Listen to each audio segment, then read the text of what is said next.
Dear friends, welcome to Inquest. So, ಈ ಒಂದು ತರಗತಿಯಲ್ಲಿ ನಾವು 3rd January 2022 ಪ್ರಚಲಿತ ಘಟನೆಗಳನ್ನ ನಿಮ್ಮ ಜೊತೆ ಡಿಸ್ಕಸ್ ಮಾಡ್ತಾ ಇದ್ದೀನಿ. ಈ ಎಲ್ಲ ಪ್ರಚಲಿತ ಘಟನೆಗಳನ್ನ ಇಲ್ಲಿ ಕಾಣ್ತಾ ಇರ್ತಕ್ಕಂತ ಎಲ್ಲ ನ್ಯೂಸ್ ಸೋರ್ಸ್ ಇಂದ ನಾವು ತೆಗೆದುಕೊಂಡಿರ್ತೇವೆ. And at the end of the presentation, we will have given Inquest challenge quiz. So, those who participate here and give correct answers, we're going to acknowledge their names in the next presentation. So, ಈ ಎಲ್ಲ ಚಟುವಟಿಕೆಗಳು ನಿಮ್ಮ ಎಲ್ಲ ಸ್ಪರ್ಧಾತ್ಮಕ ಪರೀಕ್ಷೆಗಳಿಗೆ ಉಪಯುಕ್ತವಾಗಿರುತ್ತವೆ ಮತ್ತು the content that we would be discussing here ಅದರ PDF link ನ ಕೂಡ ನಾವು ಕಮೆಂಟ್ ಸೆಕ್ಷನ್ ಅಲ್ಲಿ ಪಿನ್ ಮಾಡಿರ್ತೇವೆ. ಸೊ ಅದನ್ನು ಕೂಡ ನೀವು ಡೌನ್ಲೋಡ್ ಮಾಡ್ಕೊಳ್ಬಹುದು. ಹಾಗಿದ್ರೆ ಸೊ ಇವತ್ತಿನ ತರಗತಿಯ ಇಂಡೆಕ್ಸ್ ನ ನೋಡೋದಾದ್ರೆ bridge on world's highest road and its significance. ವಿಶ್ವದ ಅತಿ ಎತ್ತರದ ರಸ್ತೆಯ ಸೇತುವೆ ಮತ್ತು ಇದರ ಮಹತ್ವ. ಸೊ ಇದೊಂದು ಗಿನ್ನಿಸ್ ಬುಕ್ ಆಫ್ ರೆಕಾರ್ಡ್ಸ್ ಗೆ ಎಂಟರ್ ಆಗಿರ್ತಕ್ಕಂಥ ಭಾರತದ ಒಂದು ಇನ್ಫ್ರಾಸ್ಟ್ರಕ್ಚರ್ ಡೆವಲಪ್ಮೆಂಟ್ ಆಗಿರುತ್ತೆ. ಸೊ ಇದು ಸ್ಟ್ಯಾಟಿಕ್ ಪಾರ್ಟ್ ಒಂದೇ ಅಲ್ಲ. ಸೊ ಇದನ್ನ ಗಡಿ ವಿವಾದಗಳಿಗೆ ಸಂಬಂಧಪಟ್ಟಂತೆ ನಾವು ಬರೀಬೇಕಾದ್ರೂ ಮೇನ್ಸ್ ಆಗ್ಲಿ ಅಥವಾ ಎಸೆ ರೈಟಿಂಗ್ ಆಗ್ಲಿ ಸೊ ಅದಕ್ಕೆ ಬಹಳ ಉಪಯುಕ್ತವಾಗಿರ್ತಕ್ಕಂಥ ಇನ್ಫಾರ್ಮೇಶನ್ ಆಗಿರುತ್ತೆ. Very very important. So article number 2 China's border loss. So ಚೀನಾದ ಗಡಿ ಕಾನೂನುಗಳು. ಸೊ ಏನೇನು ಬದಲಾವಣೆ ಮಾಡ್ಕೊಂಡಿದ್ದಾರೆ, ಸೊ ಇದರಿಂದ ಭಾರತಕ್ಕೆ ಹೇಗೆ ಟ್ರಬಲ್ ಆಗುತ್ತೆ, ಭಾರತ ಹೇಗೆ ಕೌಂಟರ್ ರಿಯಾಕ್ಷನ್ ಕೊಡ್ತಾ ಇದೆ, ಸೊ ಇದನ್ನೆಲ್ಲ ಡಿಸ್ಕಸ್ ಮಾಡೋಣ. ಸೊ ಇದು ಕೂಡ one of the important articles for your border related issues ನ ಡಿಸ್ಕಸ್ ಮಾಡ್ಲಿಕ್ಕೆ ಬಹಳ ಉಪಯುಕ್ತವಾಗಿರ್ತಕ್ಕಂಥ ಅಪ್ಡೇಟ್ ಆಗಿರುತ್ತೆ. So article number 3 major Dhyan Chand sports university. So ಈ ಒಂದು ಮೇಜರ್ ಧ್ಯಾನ್ ಚಂದ್ ಕ್ರೀಡಾ ವಿಶ್ವವಿದ್ಯಾನಿಲಯ ಯಾವ ಸ್ಟೇಟ್ ಅಲ್ಲಿ ಇನಾಗ್ರೇಟ್ ಆಗ್ತಾ ಇದೆ, ಸೊ ಇದರ ಮಹತ್ವವೇನು ಅದನ್ನ ಕಂಪ್ಲೀಟ್ ಆಗಿ ಡಿಸ್ಕಸ್ ಮಾಡೋಣ. So article number 4 is related to DRDO, that is defence research and development organisation. So ಅದರ ಒಂದು ಫೌಂಡೇಶನ್ ಡೇ ಅಥವಾ ಸಂಸ್ಥಾಪನಾ ದಿನ ಅಂತ ಏನ್ ಕರಿತೀವಿ, ಸೊ ಅದನ್ನ ಯಾವತ್ತು ಆಚರಣೆ ಮಾಡ್ತಾರೆ ಮತ್ತೆ DRDO ಬಗ್ಗೆ ನಾವು ಕಂಪ್ಲೀಟ್ ಇನ್ಫಾರ್ಮೇಶನ್ ನ ಈ ಒಂದು ತರಗತಿಯಲ್ಲಿ ಡಿಸ್ಕಸ್ ಮಾಡೋಣ. So article number 5 PM Kisan Samman scheme ನ ಅಡಿಯಲ್ಲಿ ಕರ್ನಾಟಕ ರಾಜ್ಯಕ್ಕೆ 685 crore ಅಂದ್ರೆ 685 ಕೋಟಿಗಳು ಬಿಡುಗಡೆ ಆಗಿರುತ್ತೆ. ಸೊ ಹಾಗಿದ್ರೆ ಈ ಒಂದು ಆರ್ಟಿಕಲ್ ಅಲ್ಲಿ ನಾವು PM ಕಿಸಾನ್ ಸಮ್ಮಾನ್ ಯೋಜನೆ ಅಂದ್ರೆ ಏನು ಅಂತ ಕಂಪ್ಲೀಟ್ ಆಗಿ ಡಿಸ್ಕಸ್ ಮಾಡೋಣ.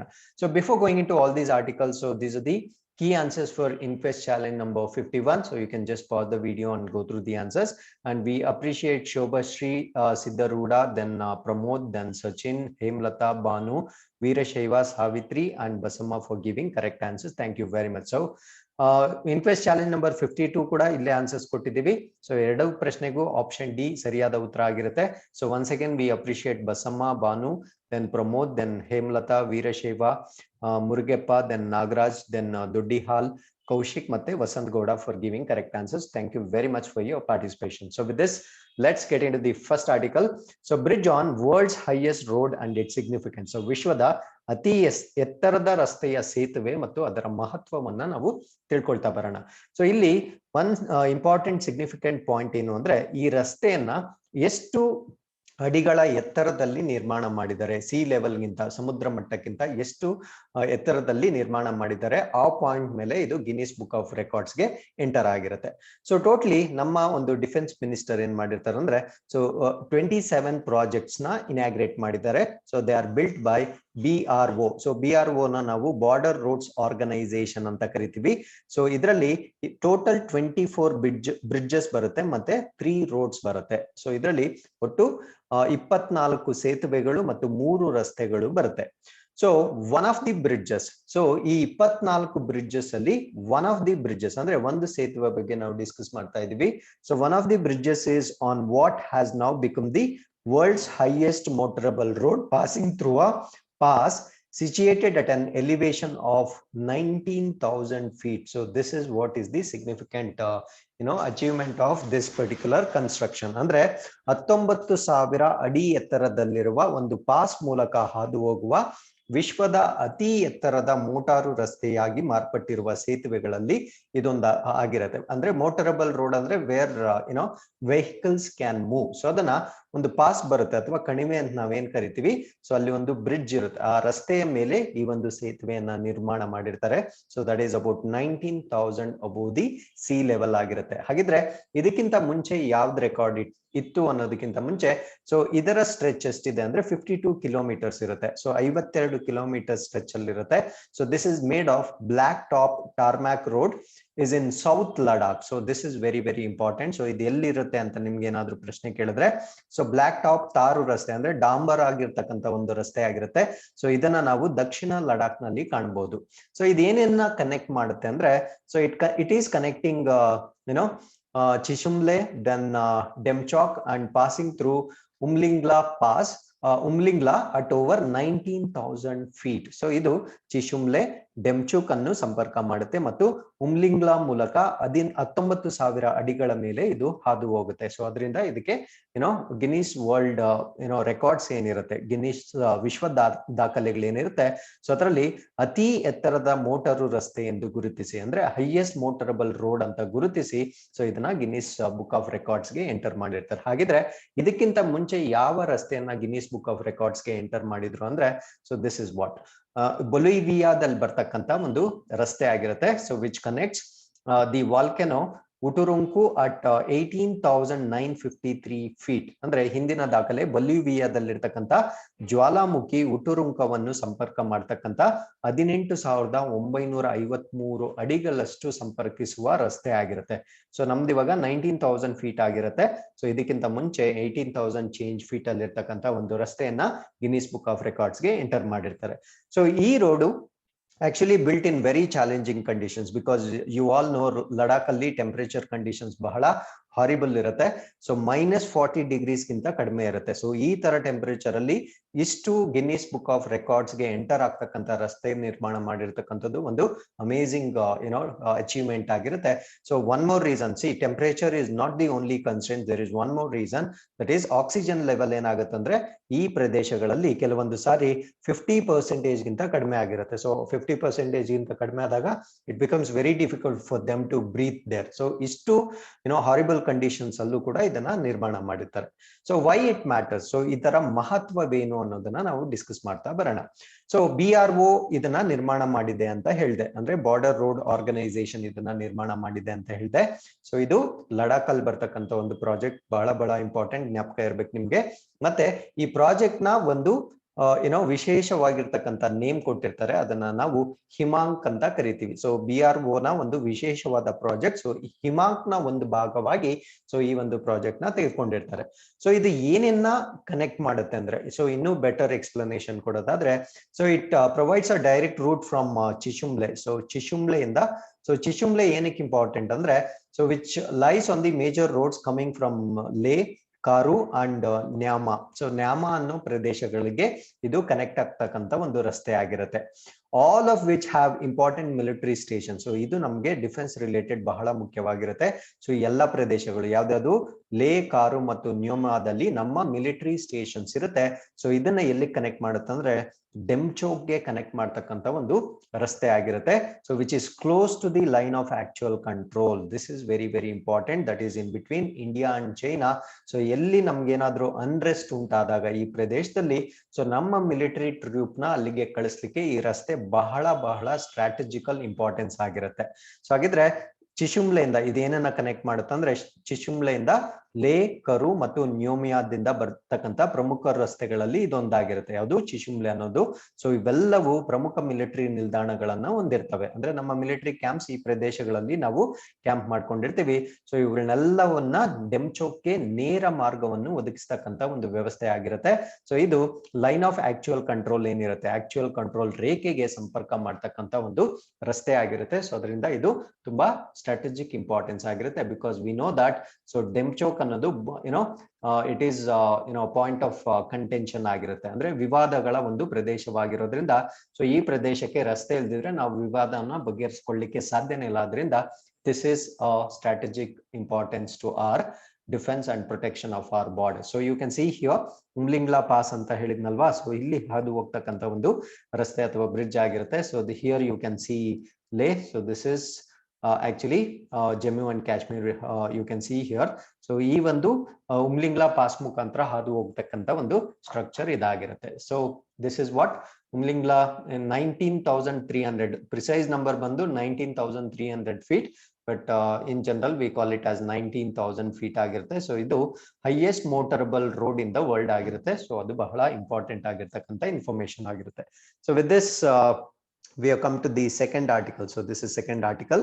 So China's border law. So Chinaದ ಗಡಿ ಕಾನೂನು ಬಗ್ಗೆ ಡಿಸ್ಕಸ್ ಮಾಡೋಣ. So once again this article is important for your essay writing and mains answer writing with static information. So ಏನೇನ್ ಚೇಂಜ್ ಮಾಡಿದ್ದಾರೆ ಅನ್ನೋ ಪ್ರಶ್ನೆಗಳು ಕೂಡ ಬರ್ಬೋದು. So why has Beijing renamed several places in Arunachal Pradesh? How has India responded? So ಇವ್ರು ಏನ್ ಮಾಡಿದ್ದಾರೆ ಅಂದ್ರೆ ನಮ್ಮ ರಾಜ್ಯ ಅರುಣಾಚಲ್ ಪ್ರದೇಶದಲ್ಲಿರ್ತಕ್ಕಂಥ ಕೆಲವೊಂದು ಹಳ್ಳಿಗಳ ಅಥವಾ ಸ್ಥಳಗಳ ಒಂದು ಹೆಸರುಗಳನ್ನ ಏನ್ ಮಾಡಿದ್ದಾವೆ ಅಂದ್ರೆ ಮರುನಾಮಕರಣ ಮಾಡ್ಕೊಂಡಿದ್ದಾವೆ. ಸೊ ಇದಕ್ಕೆ ಭಾರತ ಹೇಗೆ ಪ್ರತಿಕ್ರಿಯೆ ಮಾಡಿದೆ, ಹಾಗಿದ್ರೆ ಎಷ್ಟು ಪ್ಲೇಸಸ್ ನ ಅವರು ಮರುನಾಮಕರಣ ಮಾಡ್ಕೊಂಡಿದ್ದಾರೆ, ಸೊ ಹಾಗಿದ್ರೆ ಒಂದು ಸ್ಟ್ರಾಟಜಿಕ್ ರೆಸ್ಪಾನ್ಸ್ ಏನಾಗಿದೆ ಭಾರತದ್ದು ಅಂತ ನಾವು ಚೆಕ್ ಮಾಡ್ತಾ ಬಂದ್ಬಿಡೋಣ. So Chinese ministry of civil affairs ಅಂತ ಕರಿತೀವಿ. ಸೊ ಇದು said it has issued standardized names ಅಂತ ಕರೀತಾರೆ. ಎಷ್ಟು ಪ್ಲೇಸಸ್ ಅಂದ್ರೆ 15 places in Indian state of Arunachal Pradesh. So ಚೀನಾದ ನಾಗರಿಕ ವ್ಯವಹಾರಗಳ ಸಚಿವಾಲಯವು ಭಾರತದ ಅರುಣಾಚಲ ಪ್ರದೇಶದಲ್ಲಿರ್ತಕ್ಕಂಥ 15 ಸ್ಥಳಗಳಿಗೆ ಪ್ರಮಾಣೀಕೃತ ಹೆಸರುಗಳನ್ನ ನೀಡಿದೆ. So the names are to be used henceforth. So ಇನ್ಮೇಲೆ ಚೈನಾದವರು in all official Chinese documents and maps which show Arunachal Pradesh as South Tibet. ನೋಡಿ ಎಷ್ಟು ಧೈರ್ಯ ಇರ್ಬೇಕು ಅವ್ರಿಗೆ. So you can see that. So ಅರುಣಾಚಲವನ್ನ ಅವರು ದಕ್ಷಿಣ ಟಿಬೆಟ್ ಅಂತ ಡಿಕ್ಲೇರ್ ಮಾಡ್ಬಿಟ್ಟು ಅವ್ರು ಏನೇನು ನೇಮ್ಸ್ ಚೇಂಜ್ ಮಾಡ್ಕೊಂಡಿದ್ದಾರೋ ಸೊ ಆ ನೇಮ್ಸ್ ಚೇಂಜ್ ಮಾಡಿರ್ತಕ್ಕಂಥ ಎಲ್ಲಾ ಪ್ರದೇಶಗಳನ್ನ ಅಧಿಕೃತ ಚೀನಿ ದಾಖಲೆಗಳಲ್ಲಿ ಅವ್ರದ್ದು ಏನೇನು ಡಾಕ್ಯುಮೆಂಟ್ಸ್ ಇರುತ್ತೋ ಅದರಲ್ಲೆಲ್ಲ ತೋರಿಸ್ಬೇಕಂತೆ. ಮತ್ತೆ ಅವರ ಹೊಸ ನಕ್ಷೆಗಳಿನ್ ಮುಂದೆ ಏನ್ ಬರುತ್ತೆ ಸೊ ಅದನ್ನ ಅರುಣಾಚಲ್ ಪ್ರದೇಶವನ್ನ ಅವರು ದಕ್ಷಿಣ ಟಿಬೆಟ್ ಅಂತ ಹೆಸರುಗಳನ್ನ ಬದಲಾಯಿಸ್ಕೊಂಡು ಸೊ ಇನ್ನು ಮುಂದೆ ಬಳಸಲಾಗುತ್ತದೆ ಅಂತ ಅವರು ಹೇಳ್ಕೊಂಡಿದ್ದಾರೆ.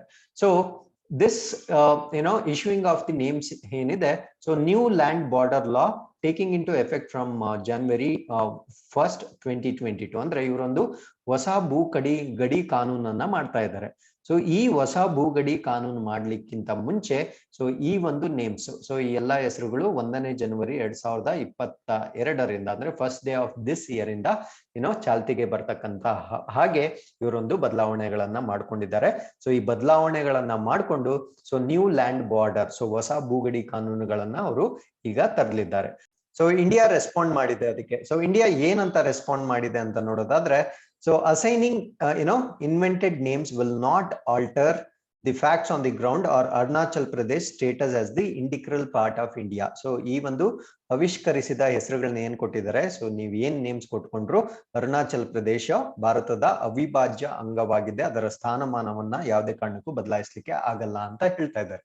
Now what is behind the move to issue standardized names? So ಈ ತರ ಪ್ರಾಮಾಣೀಕೃತ ಹೆಸರುಗಳನ್ನ ನೀಡಲಿಕ್ಕೆ ಸೊ ಏನು ಅವರ ಒಂದು ಬ್ಯಾಕ್ ಡ್ರಾಪ್ ಏನಿದೆ ಅನ್ನೋದನ್ನ ನಾವು ಡಿಸ್ಕಸ್ ಮಾಡೋದಾದ್ರೆ, as I told you, they have changed 15 names. So ಇದರಲ್ಲಿ 8 towns, 4 mountains and 2 rivers and 1 mountain pass include ಆಗಿರುತ್ತೆ. So covering 11 districts in Arunachal from Tawang in west to the Anjaw in the east. So 8 ಪಟ್ಟಣಗಳು, 4 ಪರ್ವತಗಳು, 2 ನದಿಗಳು ಮತ್ತು 1 mountain pass ಸೇರಿದಂತೆ 15 ಹೆಸರುಗಳನ್ನ ಇವರು change ಮಾಡಿದ್ದಾರೆ. ಈ 15 ಹೆಸರುಗಳು ಎಲ್ಲಿಂದ ಎಲ್ಲಿಗೆ ಕವರ್ ಆಗುತ್ತಂದ್ರೆ, ಪಶ್ಚಿಮದಲ್ಲಿ ತವಾಂಗ್ ನಿಂದ ಪೂರ್ವದ ಅಂಜಾವ್ ವರೆಗೆ ಅರುಣಾಚಲ್ ಪ್ರದೇಶದ 11 ಜಿಲ್ಲೆಗಳಲ್ಲಿ ಇವರು ಈ ಮಾರ್ಪಾಡುಗಳನ್ನ ಮಾಡ್ಕೊಂಡಿದ್ದಾರೆ. So as I told you before, so ಎಲ್ಲ ಬದಲಾವಣೆಗಳನ್ನ ಅವರು ಅಧಿಕೃತವಾಗಿ ಚೀನಿ ನಕ್ಷೆಗಳಲ್ಲಿ ಇನ್ಮೇಲೆ ಯೂಸ್ ಮಾಡಲಿದ್ದಾರೆ. So this is an indicative of a border new Chinese approach to territorial disputes. ಅಂದ್ರೆ ನಮ್ಮ ಒಂದು ಡಿಸ್ಪ್ಯೂಟ್ಸ್ ಏನಿದೆ, ಫಾರ್ ಎಕ್ಸಾಂಪಲ್ ಈ ಒಂದು ಗಡಿ ವಿವಾದಗಳೇನಿದಾವೆ, ಸೊ ಆ ವಿವಾದಗಳಿಗೆ ಮಾಡ್ತಾ ಇರ್ತಕ್ಕಂಥ ಒಂದು ಹೊಸ ಅಪ್ರೋಚ್ ಆಗಿರುತ್ತೆ. ಅಂದ್ರೆ ಪ್ರಾದೇಶಿಕ ವಿವಾದಗಳಿಗೆ ವಿಶಾಲವಾದ ಹೊಸ ಚೀನಿ ವಿವಾದವನ್ನ ಸೂಚಿಸುತ್ತದೆ. ಅಂದ್ರೆ this is a kind of new method of approaching our border issues by renaming the different places in Arunachal Pradesh. So ಅದಾದ್ಮೇಲೆ ಇನ್ನೊಂದು ಇಂಪಾರ್ಟೆಂಟ್ ಸಿಗ್ನಿಫಿಕೆಂಟ್ ಪಾಯಿಂಟ್ ನಾವ್ ಇಲ್ಲೇನ್ ಗೊತ್ತಿರ್ಬೇಕು ಅಂದ್ರೆ, ಸೊ ಚೈನೀಸ್ ಏನ್ ಕ್ಲೇಮ್ ಮಾಡ್ತಾ ಇದೆ ಅಂತ. ಸೊ ಈ ಎಲ್ಲಾ ಬದಲಾವಣೆಗಳನ್ನ ಯಾಕೆ ಮಾಡ್ತಾ ಇದೀವಿ ಅಂತ ಅವರೊಂದು ಪಾಯಿಂಟ್ಸ್ ನ ಕೊಟ್ಟಿದ್ದಾರೆ. ಸೊ ಆ ಪಾಯಿಂಟ್ಸ್ ಏನೇನು ಅಂತ ನಾವಿಲ್ಲಿ ಡಿಸ್ಕಸ್ ಮಾಡ್ತಾ ಬಂದ್ಬಿಡೋಣ. ಸೊ ಅವ್ರೇನ್ ಹೇಳ್ತಾ ಇದ್ದಾರೆ ಅಂದ್ರೆ, ಸೊ ಯಾಕೆ ಮರುನಾಮಕರಣ ಮಾಡಿದ್ದಾರೆ ಅಂತ ಪ್ರಶ್ನೆ ಕೇಳಿದ್ರೆ, so they have the answer for that. So answer is to safeguard the national sovereignty, better maintain national security and maintain border related matters at legal level amid regional tensions including frictions with India. ಅಂದ್ರೆ ರಾಷ್ಟ್ರೀಯ ಸಾರ್ವಭೌಮತ್ವವನ್ನ ಕಾಪಾಡಲು. So ನಾವ್ ಯಾವಾಗ್ಲೂ ಹೇಳ್ತೀವಿ, so country should be in a position to control its own borders ಅಂತ ಹೇಳ್ತೀವಿ. ತನ್ನ ಗಡಿ ಪ್ರದೇಶಗಳನ್ನ ಕಾಪಾಡಲಿಕ್ಕೆ ಸಮರ್ಥವಾಗಿರ್ಬೇಕು ಅಂತ ಹೇಳ್ತೀವಿ. ಸೊ ಅದನ್ನೇ ಆ ಪಾಯಿಂಟ್ ನ ಇವ್ರು ಹೇಳ್ತಾ ಇದ್ದಾರೆ. ರಾಷ್ಟ್ರೀಯ ಭದ್ರತೆಯನ್ನು ಉತ್ತಮವಾಗಿ ನಿರ್ವಹಿಸಲು ಮತ್ತು ಭಾರತದೊಂದಿಗಿನ ಘರ್ಷಣೆಗಳು ಸೇರಿದಂತೆ ಪ್ರಾದೇಶಿಕ ಉದ್ವಿಗ್ನತೆಗಳ ನಡುವೆ ಕಾನೂನು ಮಟ್ಟದಲ್ಲಿ ಗಡಿ ಸಂಬಂಧಿತ ವಿಷಯಗಳನ್ನು ನಿರ್ವಹಿಸಲು ದೇಶವು ಮಾಡಿದ ಪ್ರಮುಖ ಕ್ರಮಗಳಾಗಿವೆ ಅಂತ ಹೇಳ್ತಾ ಇದ್ದೇವೆ. ಅವ್ರು ಹೇಳ್ತಾ ಇರೋದೇನಂದ್ರೆ, ಸೊ ಅದು ನಮ್ಮ ಪ್ರದೇಶ, ಅದರಿಂದ ನಾವು ಕಾನೂನಾತ್ಮಕವಾಗಿ ಅದನ್ನ ರಕ್ಷಣೆ ಮಾಡ್ಕೊಳ್ಳಿಕ್ಕೆ ಈ ಎಲ್ಲ ಬದಲಾವಣೆಗಳನ್ನು ಮಾಡ್ಕೊಳ್ತಾ ಇದೀವಿ ಅಂತ ಅವರು ಕ್ಲೇಮ್ ಮಾಡ್ತಾ ಇದ್ದಾರೆ. ಸೊ ಅದನ್ನ ನಾವು ಸೋವೆರ್ನಿಟಿ ಅಥವಾ ಸಾರ್ವಭೌಮತ್ವ ಅಂತ ಕರಿತೀವಿ. ಸೊ ಅದಾದ್ಮೇಲೆ what is the significance of the new law? So ಈ ಒಂದು ಹೊಸ ಕಾನೂನಿನ ಮಹತ್ವ ಏನು ಅಂದ್ರೆ, ಸೊ ಈ ಒಂದು ಬದಲಾವಣೆಯಿಂದ ಅವ್ರು ಏನ್ ಎನ್ಶೂರ್ ಮಾಡ್ಲಿಕ್ಕೆ ಟ್ರೈ ಮಾಡ್ತಾ ಇದ್ದಾರೆ ಅಂದ್ರೆ, ಸೊ ಅವರ ಸಿವಿಲಿಯನ್ ಅಂಡ್ ಮಿಲಿಟರಿ ಅಥಾರಿಟೀಸ್ ಏನಿದಾವೆ ಅವ್ರಿಗೆ ಎಕ್ಸೆಸಿವ್ ರೆಸ್ಪಾನ್ಸಿಬಿಲಿಟಿ ಅಂದ್ರೆ ಇನ್ಮೇಲೆ ಹೆಚ್ಚು ರೆಸ್ಪಾನ್ಸಿಬಿಲಿಟಿ ಆಗುತ್ತೆ. Because they are trying to kind of respond to the disturbance that is there at line of actual control. So with this they are coming up with the new border law. So ಇದು January 1, 2022 effective ಆಗಿದೆ. So ಇದೇನ್ ಮಾಡುತ್ತಂದ್ರೆ various responsibilities for civilian and military authorities in ಚೈನಾಗೆ define ಮಾಡುತ್ತೆ.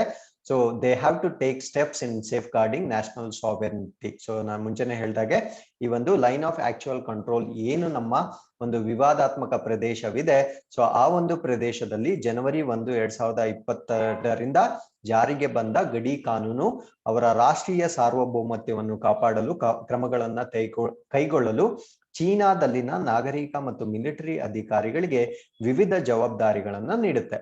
So ಈ ಒಂದು border ಲಾ ಏನಿದೆ, new border ಲಾ ಏನಿದೆ, ಅದರಲ್ಲಿ there are 62 articles and 7 chapters. So 62 ವಿಧಿಗಳು ಮತ್ತು 7 ಚಾಪ್ಟರ್ಸ್ ಇದಾವೆ. ಸೊ ಅದರಲ್ಲಿ ಆರ್ಟಿಕಲ್ ನಂಬರ್ 7 ಏನ್ ಹೇಳುತ್ತಂದ್ರೆ, new name is related to article 7. So ಇವಾಗ ಹೊಸ ಹೆಸರುಗಳನ್ನ ಕೊಟ್ಟಿದ್ದಾರಲ್ಲ, ಅದು ವಿಧಿ 7ಕ್ಕೆ ಸಂಬಂಧಪಟ್ಟಿರ್ತಕ್ಕಂಥ ವಿಷಯ ಇದೆ. ಸೊ ಈ ತರ ಬೇರೆ ಬೇರೆ ಕಾಂಪೊನೆಂಟ್ಸ್ ಅಲ್ಲಿ ಅವರು 62 ಚೇಂಜಸ್ ನ ಮಾಡ್ಕೊಂಡಿದ್ದಾರೆ. ಸೊ ಅಂದ್ರೆ 62 ವಿಧಿಗಳಂದ್ರೆ ಇಮ್ಯಾಜಿನ್ ಮಾಡ್ಕೊಳ್ಳಿ how big is the law ಅನ್ನೋದನ್ನ ನಾವು ಅರ್ಥ ಮಾಡ್ಕೊಳ್ಬೇಕು.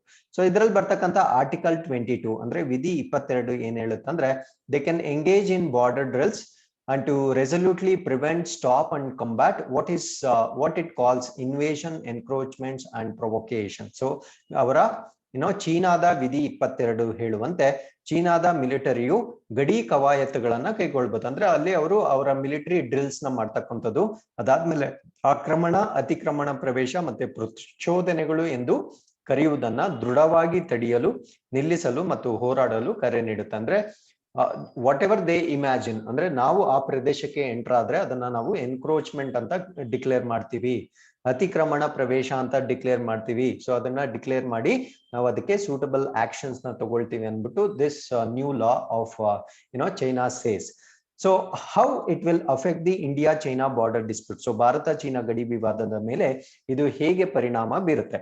So the broader aim of the land border law is in view of New Delhi. ಅಂದ್ರೆ ನಮ್ಮ ಸರ್ಕಾರದ ಒಂದು ವ್ಯೂ ಏನಂದ್ರೆ, give legal cover and formalize the Chinese military's transgression across the LACs in 2022. ಅಂದ್ರೆ ಭೂಗಡಿ ಕಾನೂನಿನ ವಿಶಾಲ ಗುರಿಯು ಕಾನೂನು ರಕ್ಷಣೆಯನ್ನು ನೀಡುವುದು ಮತ್ತು 2020ರಲ್ಲಿ LAC ನಾದ್ಯಂತ ಚೀನಿ ಮಿಲಿಟರಿಯ ಉಲ್ಲಂಘನೆಗಳನ್ನು ಔಪಚಾರಿಗೊಳಿಸ್ತಕ್ಕಂಥ ಒಂದು ಕಾನೂನು ಮಾಡ್ಕೊಂಡಿದೆ. ಸೊ ನಮ್ಗೆಲ್ಲ ತಿಳಿದಿರೋ ಹಾಗೆ ಈ ಒಂದು ಪ್ಯಾರಾಗ್ರಾಫ್ ನ ಸಿಂಪಲ್ ಆಗಿ ಹೇಳೋದಾದ್ರೆ, ಸೊ ಡ್ಯೂರಿಂಗ್ ಪ್ಯಾಂಡಮಿಕ್ ಏನ್ ಮಾಡಿರ್ತಾರೆ ಅಂದ್ರೆ, ಈ ತರ ಅಗ್ರೆಷನ್ ಸ್ಟಾರ್ಟ್ ಮಾಡಿರ್ತಾರೆ, ಅಂದ್ರೆ ಎನ್ಕ್ರೋಚ್ ಮಾಡ್ತಕ್ಕಂಥದ್ದು ಅಂಡ್ ಮಿಲಿಟೆಂಟ್ ಆಕ್ಟಿವಿಟೀಸ್ ಮಾಡ್ತಕ್ಕಂಥದ್ದು, ಇದೆಲ್ಲ ಮಾಡ್ತಾ ಇರ್ತಾರೆ. ಸೊ ಈ ಒಂದು ಹೊಸ ಕಾನೂನ ಅವ್ರು ಏನಕ್ಕೆ ಮಾಡ್ತಾ ಇದ್ದಾರೆ ಅಂದ್ರೆ, ಸೊ ಅವ್ರು ಮಾಡಿರೋದೆಲ್ಲ ಕರೆಕ್ಟೇ ಅಂತ ಪ್ರೊಕ್ಲೈಮ್ ಮಾಡ್ಕೊಳ್ಳಿಕ್ಕೆ, ಸೊ ಔಪಚಾರಿಕವಾಗಿ ಅಂದ್ರೆ to cover everything in the formalised manner cover ಮಾಡ್ಲಿಕ್ಕೆ ಈ ಒಂದು ಬದಲಾವಣೆಗಳನ್ನ ಮಾಡ್ಕೊಂಡಿದ್ದಾರೆ. ಯಾಕಂದ್ರೆ ಸೊ ಈ ಒಂದು ಕಾನೂನು ಅವ್ರು ಮಾಡ್ಕೊಂಡ್ರೆ they can claim in future that so it is our territory, so ನಾವು ಅಲ್ಲಿ ಏನ್ ಬೇಕಾದ್ರೂ ಮಾಡ್ಕೊಳ್ತೀವಿ ಅನ್ನೋದನ್ನ ಕ್ಲೇಮ್ ಮಾಡೋ ತರ ಈ ಒಂದು ಗಡಿ ಕಾನೂನುಗಳನ್ನ ಅವ್ರು ಮಾಡ್ಕೊಂಡಿದ್ದಾರೆ. ಸೊ ಅದಾದ್ಮೇಲೆ it allows China's agencies to continue carrying out construction of infrastructure including frontier villages in border areas, including some in disputed territories along the border with India and Bhutan, the only two countries with China that has unsettled boundary issues. So ಈ ಒಂದು ಗಡಿ ಕಾನೂನಿನ ಪ್ರಕಾರ ಈ China agencies ಇನ್ ಮುಂದೆ ಏನ್ ಮಾಡ್ಬೋದು ಅಂದ್ರೆ ಸೊ ಭಾರತ ಮತ್ತು ಭೂತಾನ್ ಗಡಿಗಳಲ್ಲಿ, ಯಾಕೆ ಭೂತಾನ್ ಸೇರಿಸ್ಕೊಂಡಿದೀವಿ ಅಂದ್ರೆ ಸೊ ಭಾರತ ಮತ್ತೆ ಭೂತಾನ್ ನಡುವೆ ಗಡಿ ವಿವಾದಗಳು ಇನ್ನು ಬಗೆಹರಿಯದೇ ಇರ್ತಕ್ಕಂತ ಎರಡು ದೇಶಗಳಾಗಿವೆ. ಸೊ ಇಲ್ಲಿ ವಿವಾದಿತ ಪ್ರದೇಶಗಳಲ್ಲಿ ಕೆಲವು ಸೇರಿದಂತೆ ಗಡಿ ಪ್ರದೇಶಗಳಲ್ಲಿ ಹಳ್ಳಿಗಳನ್ನ ಅಂದ್ರೆ ಬಾರ್ಡರ್ ವಿಲೇಜಸ್ ಅಂತ ಹೇಳ್ತೀವಿ, ಗಡಿ ಭಾಗದ ಹಳ್ಳಿಗಳು ಸೇರಿದಂತೆ ಮೂಲ ಸೌಕರ್ಯಗಳನ್ನ ನಿರ್ಮಾಣವನ್ನ ಅವರು ಮುಂದುವರಿಸಲಿಕ್ಕೆ ಈ ಒಂದು ಕಾನೂನು ಮಾಡ್ಕೊಂಡಿದ್ದಾರೆ. So under border village construction plan, so it was actually launched in 2017. So China is building 628 first line and second line villages. So and ಅಲ್ಲಿ villages construct ಮಾಡಿ, they are moving residents, mainly herders to live in new dwellings along India, Bhutan and Nepal borders. ಅಂದ್ರೆ ಈ 2017 ಅಲ್ಲಿ Chinese ಅವರು ಗಡಿ ಗ್ರಾಮ ನಿರ್ಮಾಣ ಯೋಜನೆಯನ್ನ ಮಾಡ್ಕೊಂಡಿರ್ತಾರೆ. ಸೊ ಹೆಸರು ಹೇಳುತ್ತೆ, ಗಡಿ ಗ್ರಾಮ ಅಂದ್ರೆ ಬಾರ್ಡರ್ಸ್ ಅಲ್ಲಿ ಹಳ್ಳಿಗಳನ್ನ ನಿರ್ಮಾಣ ಮಾಡ್ತಕ್ಕಂಥದ್ದು. ಸೊ ಇದರ ಪ್ರಕಾರ 628 ದೇ ಆರ್ ಬಿಲ್ಡಿಂಗ್ 628 ವಿಲೇಜಸ್ ನ ಮೊದಲ ಸಾಲಿನ ಮತ್ತೆ ಎರಡನೇ ಸಾಲಿನ ಹಳ್ಳಿಗಳು. ಏನಿದು first line and second line? For example ಇದು ಒಂದು ಲೈನ್ ಆಫ್ ಆಕ್ಚುಯಲ್ ಕಂಟ್ರೋಲ್ ಅಂದ್ರೆ so first line of villages ಅಂದ್ರೆ ಆ ಆಕ್ಚುಯಲ್ ಕಂಟ್ರೋಲ್ಗೆ ನೆಕ್ಸ್ಟ್ ಬರ್ತಕ್ಕಂತ ಹಳ್ಳಿಗಳನ್ನ ಫಸ್ಟ್ ಲೈನ್ ಆಫ್ ವಿಲೇಜಸ್ ಅಂತ ಕರಿತೀವಿ. ಸೊ ಇದು ಎಸ್ಟಾಬ್ಲಿಷ್ ಮಾಡಿದ್ಮೇಲೆ ಇನ್ ಸ್ವಲ್ಪ ಒಳಗಡೆ ಬರ್ತಾರೆ, ಸೊ ಅದನ್ನ ನಾವು ಸೆಕೆಂಡ್ ಲೈನ್ ಆಫ್ ವಿಲೇಜಸ್ ಅಂತ ಕರಿತೀವಿ. ಸೊ ಇದನ್ನ ಡೆವಲಪ್ ಮಾಡ್ತಕ್ಕಂಥದ್ದು ಅಂದ್ರೆ so gradually they will try to come inside the territory. So ಇದನ್ನ ನಾವು ಬಾರ್ಡರ್ ಇದು first line and second line villages ಅಂತ ಕರಿತೀವಿ.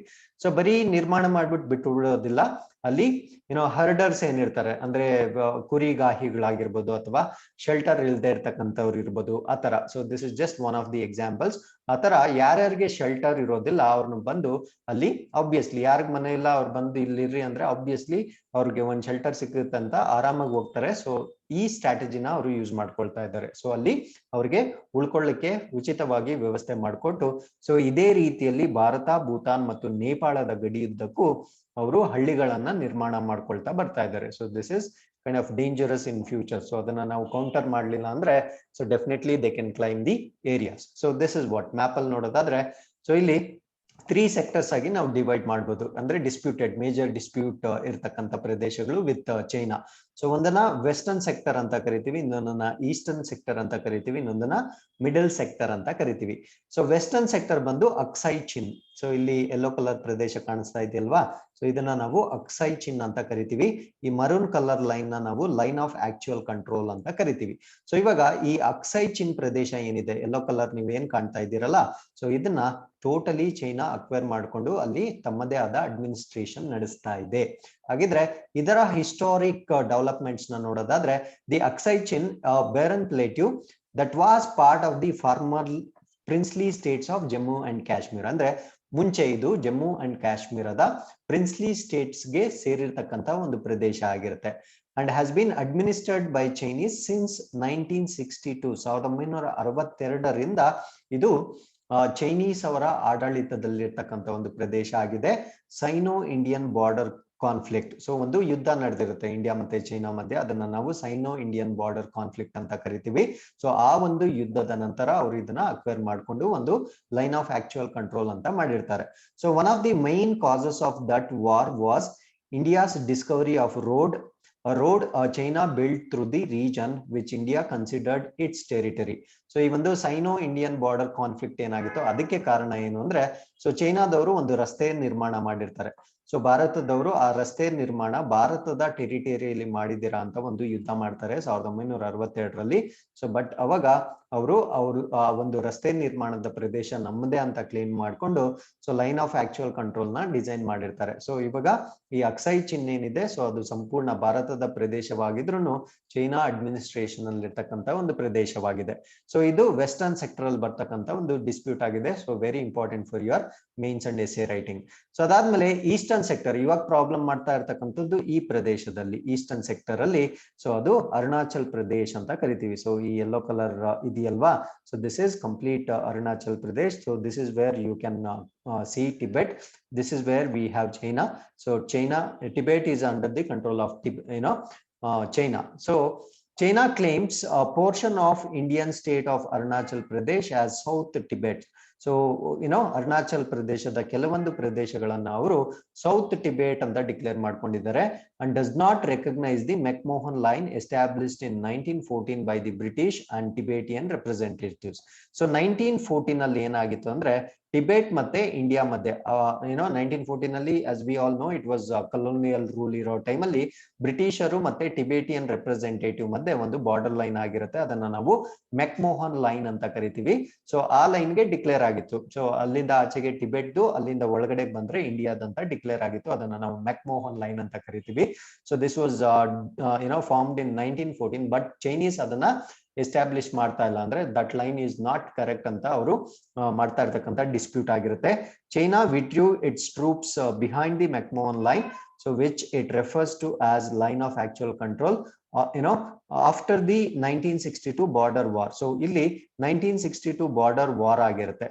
ಸೊ ಆ ಒಂದು ಗಡಿ ಯುದ್ಧ ನಡೆದಾಗ ಸೊ ಇದನ್ನ ಲೈನ್ ಆಫ್ ಆಕ್ಚುಯಲ್ ಕಂಟ್ರೋಲ್ ಅಂತ ಡಿಕ್ಲೇರ್ ಮಾಡಿ ಅವರ ಟ್ರೂಪ್ಸ್ ನ ಹಿಂದಕ್ಕೆ ಕರ್ಸ್ಕೊಂಡಿರ್ತಾರೆ.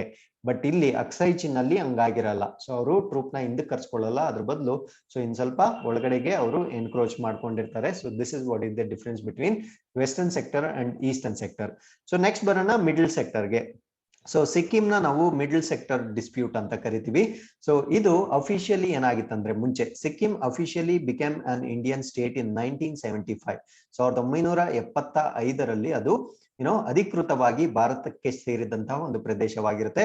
Following a people's referendum prior to 1975. So 1975 ಮುಂಚೆ ಒಂದು ರೆಫರೆಂಡಮ್ ಪ್ರಕಾರ ಇದು ಭಾರತಕ್ಕೆ ಸೇರ್ಕೊಳ್ಳುತ್ತೆ. Sikkim had been monarchy enjoying protectoral status from India. So ಅದೊಂದು ರಾಜರ ಆಳ್ವಿಕೆಯಲ್ಲಿತ್ತು. ಸೊ ಭಾರತ ಅದಕ್ಕೆ ಸಪೋರ್ಟ್ ಮಾಡ್ತಾ ಇತ್ತು, ಯಾರಾದ್ರೂ ಬೇರೆ ರಾಷ್ಟ್ರಗಳು ಅದ್ರ ಮೇಲೆ ದಾಳಿ ಮಾಡಿದಾಗ. So India was giving support.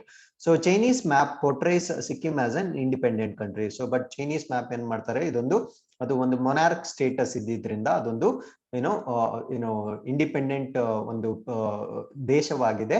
So ಅದರಿಂದ ಅದ್ರ ಮೇಲೆ ಇವಾಗ ಕ್ಲೇಮ್ಸ್ ನ ಮಾಡ್ಲಿಕ್ಕೆ ಸ್ಟಾರ್ಟ್ ಮಾಡಿದೆ. So this is what is called as middle sector dispute. So these are the 3 main disputes of India and China. So this is what you can say. So this is actual border. So ಇಲ್ಲಿ ಕಾಣ್ತಾ ಇದೆಯಲ್ವಾ, ಇದು India map ಆಗಿರುತ್ತೆ. ಇದು Arunachal Pradesh border. So that is line of actual control ಮುಂಚೆ decide ಆಗಿದ್ದು. But ಇವಾಗ ಏನ್ ಮಾಡ್ತಾ ಇದ್ದಾರೆ, so this is China's claim. ನೋಡಿ ಎಷ್ಟು ಪ್ರದೇಶ ಅವರು ಒಳಗಡೆ ಬಂದಿದ್ದಾರಂತ. ಸೊ ಈ ಲೈನ್ ನ ಅವರು ಚೈನೀಸ್ ಕ್ಲೈಮ್ ಅಂದ್ರೆ ನಮಗೆ ಸೇರಿರ್ತಕ್ಕಂಥ ಪ್ರದೇಶ ಅಂತ ಕ್ಲೈಮ್ ಮಾಡ್ಕೊಳ್ತಾ ಇದ್ದಾರೆ. So this is what is the dispute and new changes in the laws which was effective from first day of this year. So this is what Aksai Chin ನೀವು ಇಲ್ಲಿ ನೋಡ್ಬೋದು. ಸೊ ಇದನ್ನ ನಾವು ಲೈನ್ ಆಫ್ ಆಕ್ಚುಯಲ್ ಕಂಟ್ರೋಲ್ ಅಂತ ಕರಿತೀವಿ. This is very very strategic point because Galwan valley ಕೂಡ ಇಲ್ಲೇ ಬರುತ್ತೆ. ಸೊ ಈ ಒಂದು ಪ್ರದೇಶವನ್ನ ಅವರು ನಾವು ಅಕ್ಸೈ ಚಿನ್ ಅಂತ ಕರಿತೀವಿ. ಸೊ ಇದನ್ನ ಅವರು ಕಂಪ್ಲೀಟ್ ಆಗಿ 1962 ವಾರ್ನ ನಂತರ ಆಕ್ಯುಪೈ ಮಾಡ್ಕೊಂಡಿರ್ತಕ್ಕಂಥ ಒಂದು ಪ್ರದೇಶವಾಗಿದೆ. But it is part of India, ಭಾರತಕ್ಕೆ ಸೇರಿರ್ತಕ್ಕಂಥ ಒಂದು ಪ್ರದೇಶವಾಗಿರುತ್ತೆ. So let's get into article number 4. So major Dhyan Chand sports university. So ಇದೆಲ್ಲಿ ಇನಾಗ್ರೇಟ್ ಆಗಿದೆ ಅಂದ್ರೆ ಮೀರಟ್ ಉತ್ತರ ಪ್ರದೇಶದಲ್ಲಿ ಇನಾಗ್ರೇಟ್ ಆಗಿರ್ತಕ್ಕಂಥ ಒಂದು ಯೂನಿವರ್ಸಿಟಿ ಆಗಿರುತ್ತೆ. ಸೊ ಇದರ ವಿಶೇಷತೆ ಏನು ಅಂದ್ರೆ it will be equipped with modern and state of art sports infrastructure. So ಆಧುನಿಕ ಮತ್ತು ಅತ್ಯಾಧುನಿಕ ಕ್ರೀಡಾ ಮೂಲ ಸೌಕರ್ಯಗಳನ್ನ ಇದು ಹೊಂದಿರುತ್ತೆ. ಸೊ ನಿಮ್ಗೆ ಸ್ಪೋರ್ಟ್ಸ್ ರಿಲೇಟೆಡ್ ಏನಾದ್ರು ಮೇನ್ಸ್ ಅಥವಾ ಎಸ್ಸೆ ರೈಟಿಂಗ್ ಬಂದಾಗ ಇದು ಬಹಳ ಬಹಳ ಇಂಪಾರ್ಟೆಂಟ್ ಅಪ್ಡೇಟ್ ಆಗಿರುತ್ತೆ. ಸೊ ಇದರಲ್ಲಿ ಎಷ್ಟೆಷ್ಟು ಜನ ಮೇಲ್ ಅಂಡ್ ಫೀಮೇಲ್ಸ್ ಪ್ರಾಕ್ಟೀಸ್ ಮಾಡ್ಬೋದು ಅನ್ನೋದು ಫರ್ದರ್ ಡೀಟೇಲ್ಸ್ ಇರುತ್ತೆ that you can go through. So this is what is the map of Uttar Pradesh. So ಯಾವಾಗ್ಲೂ ನಾವು ಯಾವ್ದಾದ್ರು ಸ್ಟೇಟ್ ಬಗ್ಗೆ ಡಿಸ್ಕಸ್ ಮಾಡಿದಾಗ ಸೊ ಸುಮ್ನೆ ಒಂದು ರಿಫ್ರೆಶ್ಮೆಂಟ್ ಆಗಿ neighbouring states, border sharing states ಯಾವ್ದಾವ್ದು, ಕಂಟ್ರೀಸ್ ಯಾವ್ದಾವ್ದು ನಾವು ಓದ್ತಾ ಇರ್ಬೇಕು. ಯಾಕಂದ್ರೆ ಸೊ ಆ ತರ ಪ್ರಶ್ನೆಗಳು ಸರ್ವೇ ಸಾಮಾನ್ಯವಾಗಿ ಬರ್ತಾ ಇರುತ್ತೆ. ಸೊ ಹಾಗಿದ್ರೆ ಉತ್ತರ ಪ್ರದೇಶಕ್ಕೆ ಬಾರ್ಡರ್ ಅಲ್ಲಿ ಇರ್ತಕ್ಕಂಥ ಅದರ್ ಸ್ಟೇಟ್ಸ್ ಮತ್ತೆ ಕಂಟ್ರೀಸ್ ಯಾವ್ದಾವ್ದು ಅಂದ್ರೆ ಇದು ನೇಪಾಳ್ಗೆ ಅಟ್ಯಾಚ್ ಆಗಿರುತ್ತೆ. ಅದಾದ್ಮೇಲೆ ಸ್ಟೇಟ್ಸ್ ನಮ್ಮ ರಾಜ್ಯಗಳು ಯಾವ್ದಾವ್ದು ಅಂದ್ರೆ ಉತ್ತರಾಖಂಡ್ ಬರುತ್ತೆ, ಅದಾದ್ಮೇಲೆ ಹರಿಯಾಣ ಬರುತ್ತೆ, ಅದಾದ್ಮೇಲೆ ಡೆಲ್ಲಿ ಕೂಡ ಬರುತ್ತೆ, ಅದಾದ್ಮೇಲೆ ರಾಜಸ್ಥಾನ್ಗೆ ಅಟ್ಯಾಚ್ ಆಗಿರುತ್ತೆ, ಮಧ್ಯಪ್ರದೇಶ್ಗೆ ಅಟ್ಯಾಚ್ ಆಗಿರುತ್ತೆ, ಮತ್ತೆ ಬಿಹಾರ್ಗೆ ಅಟ್ಯಾಚ್ ಆಗಿರುತ್ತೆ. ಸೊ ಇಷ್ಟು ಸ್ಟೇಟ್ಸ್ ನಮ್ಮ ಇನ್ನೊಂದು ಜಾರ್ಖಂಡ್ ಕೂಡ ಇದು ಕನೆಕ್ಟೆಡ್ ಇರುತ್ತೆ. ಸೊ ಮೀರಟ್ ಅಲ್ಲಿ ಇವಾಗ ಸ್ಪೋರ್ಟ್ಸ್ ಯೂನಿವರ್ಸಿಟಿ ಮಾಡ್ತಾ ಇದ್ದಾರೆ. ಮೀರಟ್ ಬಂದು ಇಲ್ಲಿರುತ್ತೆ. ಸೊ ಅದಾದ್ಮೇಲೆ ಇತ್ತೀಚೆಗೆ ಇನ್ನೊಂದು ನ್ಯೂಸ್ ನ ನೋಡಿದ್ವಿ ನಾವು, ಲಕ್ನೋದಲ್ಲಿ ನಾವು ರಷ್ಯಾ ಮತ್ತೆ ಇಂಡಿಯಾದು ಜಾಯಿಂಟ್ ವೆಂಚರ್ ಬ್ರಹ್ಮೋಸ್ ಕ್ಷಿಪಣಿಗಳ ತಯಾರಿಕೆಯ ಒಂದು ಘಟಕ ಕೂಡ ಇಲ್ಲೇ ಲಾಂಚ್ ಆಗಿದೆ. ಸೊ ಅದು ಕೂಡ ನಿಮ್ಗೆ ಗೊತ್ತಿರಬೇಕು. ಮತ್ತೆ ವಾರಣಾಸಿಯಲ್ಲಿ ಈ ಕಾಶಿ ವಿಶ್ವನಾಥ್ ಕಾರಿಡಾರ್ ಅನ್ನೋದು ಇತ್ತೀಚೆಗೆ ಪ್ರೈಮ್ ಮಿನಿಸ್ಟರ್ ಅವರು ಇನಾಗ್ರೇಟ್ ಮಾಡಿರ್ತಾರೆ. ಸೊ ಈ ತರ ಯಾವ್ದಾದ್ರು ಸ್ಟೇಟ್ ಬಂದಾಗ ಅದರಲ್ಲಿ ಏನೇನ್ ರೀಸೆಂಟ್ ಅಪ್ಡೇಟ್ಸ್ ಆಗಿತ್ತು ಅದನ್ನ ರಿಫ್ರೆಶ್ ಮಾಡ್ಕೊಳ್ತಾ ಇರಿ, ಸೊ ದಟ್ ನಿಮ್ಮ ಪರೀಕ್ಷೆಗೆ ಅದು ಬಹಳ ಉಪಯುಕ್ತವಾಗಿರುತ್ತೆ. So article number 5, foundation day of defence research and development organisation. So ನಮ್ಮ ರಕ್ಷಣಾ ಸಂಶೋಧನೆ ಮತ್ತು ಅಭಿವೃದ್ಧಿ ಸಂಸ್ಥೆಯ ಸಂಸ್ಥಾಪನಾ ದಿನವನ್ನ ನಾವು ಆಚರಣೆ ಮಾಡಿರ್ತೀವಿ. ಸೊ ಈ ವರ್ಷ ನಾವು ಆಚರಣೆ ಮಾಡಿರ್ತಕ್ಕಂಥದ್ದು 64ನೇ 64th ಫೌಂಡೇಶನ್ ಡೇ. ಸೊ ಇದನ್ನ ನಾವು ಯಾವಾಗ್ಲೂ ಜನವರಿ 1 ವರ್ಷದ ಮೊದಲನೇ ದಿನ, ಸೊ ಈ ವರ್ಷದನ್ನ ನಾವು ಜನವರಿ 1, 2022 ಆಚರಣೆ ಮಾಡಿರ್ತೇವೆ. ನಾವು ವಾಟ್ ಈಸ್ DRDO? ಸೊ ಈ ಒಂದು ಹಿನ್ನೆಲೆಯಲ್ಲಿ ನಾವು DRDO ಬಗ್ಗೆ ಕಂಪ್ಲೀಟ್ ಆಗಿ ತಿಳ್ಕೊಳ್ಳೋಣ. So it is a premier agency under the department of defence research and development in ministry of defence of the government of India. So ರಕ್ಷಣಾ ಸಂಶೋಧನೆ ಮತ್ತೆ ಅಭಿವೃದ್ಧಿ ಸಂಸ್ಥೆ ಭಾರತ ಸರ್ಕಾರದ ರಕ್ಷಣಾ ಸಚಿವಾಲಯದ ರಕ್ಷಣಾ ಸಂಶೋಧನೆ ಮತ್ತು ಅಭಿವೃದ್ಧಿ ಇಲಾಖೆಯ ಅಡಿಯಲ್ಲಿ ಬರ್ತಕ್ಕಂತ ಒಂದು ಪ್ರಧಾನ ಸಂಸ್ಥೆಯಾಗಿರುತ್ತೆ. ಸೊ ಇದ್ರಲ್ಲಿ ಮೇಜರ್ ಆಗಿ ಏನ್ ಮಾಡ್ತಾರೆ ಅಂದ್ರೆ they conduct military research and development. So ಇದರ ಹೆಡ್ ಕ್ವಾರ್ಟರ್ಸ್ ಬಂದು ಡೆಲ್ಲಿಯಲ್ಲಿರುತ್ತೆ. ಸೊ ಇದರ ಕೇಂದ್ರ ಕಚೇರಿ ಡೆಲ್ಲಿಯಲ್ಲಿರುತ್ತೆ. ಇದರಲ್ಲಿ ಮೇಜರ್ ಆಗಿ ಮಿಲಿಟರಿ ಸಂಶೋಧನೆ ಮತ್ತು ಅಭಿವೃದ್ಧಿಯ ಜವಾಬ್ದಾರಿಯನ್ನು ಹೊಂದಿರತಕ್ಕಂತ ಒಂದು ಸಂಸ್ಥೆ ಆಗಿರುತ್ತೆ. ಸೊ ಇದು ಯಾವಾಗ ರಚನೆ ಆಯ್ತು ಅಂದ್ರೆ 1958ರಲ್ಲಿ ರಚನೆ ಆಯ್ತು. ಇದಕ್ಕಿಂತ ಮುಂಚೆ ಬೇರೆ ಬೇರೆ ಡಿಫ್ರೆಂಟ್ ಎಸ್ಟಾಬ್ಲಿಷ್ಮೆಂಟ್ಸ್ ಇದ್ವು, ಅದನ್ನೆಲ್ಲ ಮರ್ಜ್ ಮಾಡಿಕೊಂಡು ಒಂದು ಸಂಸ್ಥೆಯಾಗಿ ಕ್ರಿಯೇಟ್ ಮಾಡ್ತಾರೆ. ಸೊ DRDO ಅಸ್ಟ್ ವೈಲ್ ಏನಿತ್ತು ಅಂದ್ರೆ ಇದಕ್ಕಿಂತ ಮುಂಚೆ ಯಾವ ಯಾವ ಸಂಸ್ಥೆಗಳಿತ್ತು ಅಂತ ಪ್ರಶ್ನೆ ಕೇಳಿದ್ರೆ ಸೊ ಇದು ಇಲ್ಲಿದೆ ಉತ್ತರ. So it is the merger of ಒಂದು ಟೆಕ್ನಿಕಲ್ ಡೆವಲಪ್ಮೆಂಟ್ ಎಸ್ಟಾಬ್ಲಿಷ್ಮೆಂಟ್, ಸೊ ಇದೊಂದು. ಎರಡನೇದು the directorate of technical development, so ಇದನ್ನು ಮರ್ಜ್ ಮಾಡ್ತಾರೆ.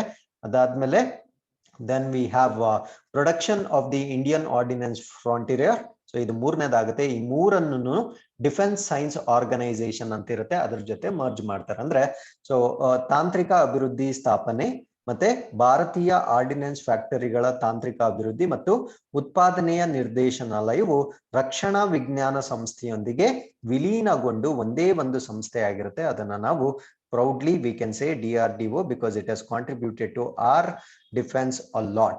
ಸೊ ಇದರಲ್ಲಿ ಒಟ್ಟು 52 ಲ್ಯಾಬೊರೇಟರಿಗಳಿರುತ್ತೆ, ಅಂದ್ರೆ 52 ಪ್ರಯೋಗಾಲಯಗಳನ್ನ ಪ್ರಸ್ತುತವಾಗಿ ನಾವು ನೋಡಬಹುದು.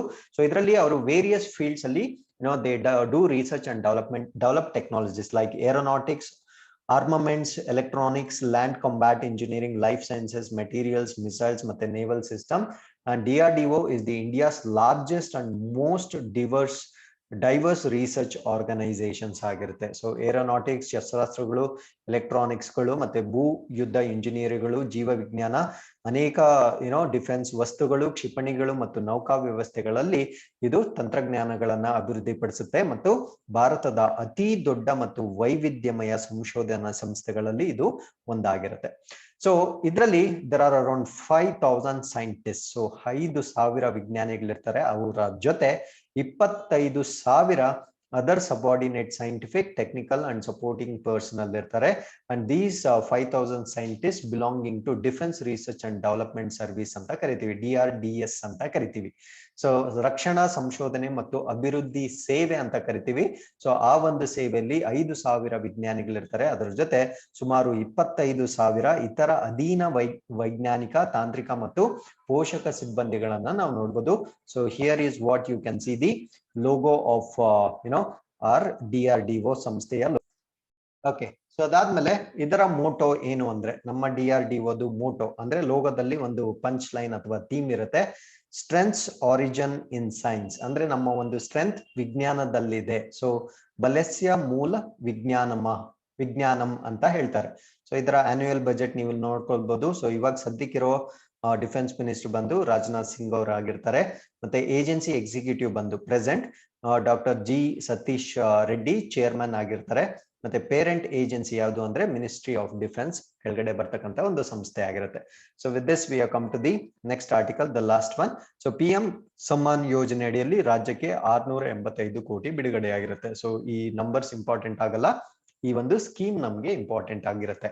ಸೊ ಈ ಒಂದು ಸ್ಕೀಮ್ ಅಲ್ಲಿ ಭಾರತ ಕರ್ನಾಟಕ ರಾಜ್ಯದಲ್ಲಿ 34.26 ಲಕ್ಷ ಫಾರ್ಮರ್ಸ್ಗೆ ಬೆನಿಫಿಟ್ ಆಗ್ತಕ್ಕಂತ ಒಂದು ಸ್ಕೀಮ್ ಆಗಿರುತ್ತೆ ಪ್ರಸ್ತುತವಾಗಿ.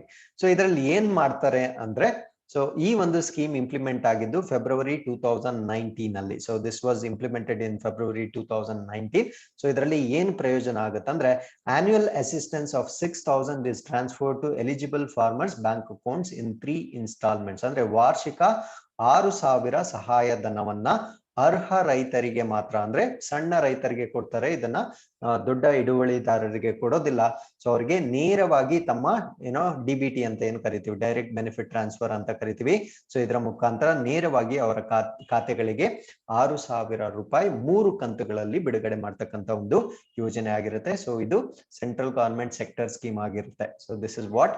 ಸೊ ಇದರಲ್ಲಿ 100% ಆಧಾರ್ ಅಥೆಂಟಿಕೇಟೆಡ್ ಬೆನಿಫಿಷರೀಸ್, ಅಂದ್ರೆ ಆಧಾರ್ ಕಾರ್ಡ್ ಅಥೆಂಟಿಕೇಟೆಡ್ ಬೆನಿಫಿಷರೀಸ್ ಮಾತ್ರ ಕೊಡ್ತಕ್ಕಂತ ಯೋಜನೆ ಆಗಿರುತ್ತೆ. ಸೊ ಇದರ complete funding 100% funding from the government of India ಆಗಿರುತ್ತೆ. ಸೊ ಅದಾದ್ಮೇಲೆ ರೈತರಿಗೆ SMS ಅಲರ್ಟ್ ಕೂಡ ಬರುತ್ತೆ. ಸಕ್ಸಸ್ಫುಲ್ ಪೇಮೆಂಟ್ ಆದ್ಮೇಲೆ SMS ಅಲರ್ಟ್ ಕೂಡ ಬರುತ್ತೆ. ಸೊ ಇಲ್ಲಿಗೆ ಇವತ್ತಿನ ಇನ್ಕ್ವೆಸ್ಟ್ ಪ್ರೋಗ್ರಾಮ್ ಮುಗ್ದಿರುತ್ತೆ. ಸೊ ಇವತ್ತಿನ ಇನ್ಕ್ವೆಸ್ಟ್ ಚಾಲೆಂಜ್ ನಂಬರ್ 53 ನ ನೀವು ಸ್ಕ್ರೀನ್ ಮೇಲೆ ನೋಡ್ತಾ ಇದ್ದೀರಾ. ಸೊ ಪ್ರಶ್ನೆಗಳನ್ನ ಸರಿಯಾಗಿ ಓದಿ ಆನ್ಸರ್ ಕೊಡ್ಬೇಕಾಗಿರುತ್ತೆ. ಒಂದು ಹಾರ್ನ್ ಬಿಲ್ ಉತ್ಸವಕ್ಕೆ ಸಂಬಂಧಪಟ್ಟಿದ್ದು, ಇನ್ನೊಂದು world wild life day 2021. So ವಿಶ್ವ ವನ್ಯಜೀವಿ ದಿನ 2021ರ ಘೋಷವಾಕ್ಯವನ್ನ ಕೇಳಿದ್ವಿ. So will be looking for your answers. So thanks for watching. So ಎಲ್ಲರಿಗೂ ನಮಸ್ಕಾರ.